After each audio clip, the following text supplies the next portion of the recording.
हम हैं हेलो दोस्त, अभी ट्रेंडिंग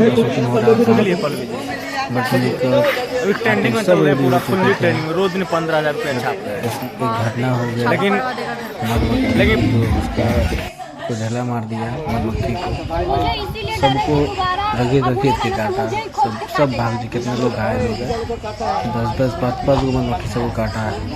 इसलिए आज का हमारा काम कैंसिल हो गया और पैकअप भी हो गया।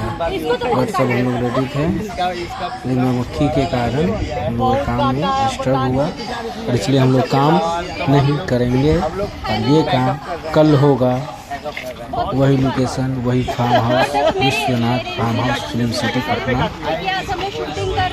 तो आप लोग ऐसे ही मेरे चैनल को प्यार से गा दे, अपने भाई को रील की मेरा में सब गिल हो जाए। शूटिंग था हमारी ट्रेंडिंग स्टार। ये देखिए कमेडी कुछ होगा, देखिए पल्ली बहुत डर चुकी है, देखिएगा, देखिए ये वीडियो देख के आप लोग कमेंट में कुछ न कुछ जरूर लिखिएगा। नहीं, हम पल भी साथ में जाएंगे। एक लाठी मार दो अभी रूम में जाना पड़ेगा पैक करने के लिए। बुला के चलो। सबको प्रणाम भैया।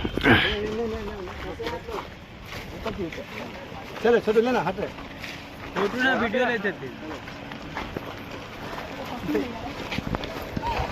छोटू भैया पैक अप, हम लोग भी जा रहे हैं। चलो इनका ना काटता, इनका सबको काट लिया। एक साथ मत जाओ यार।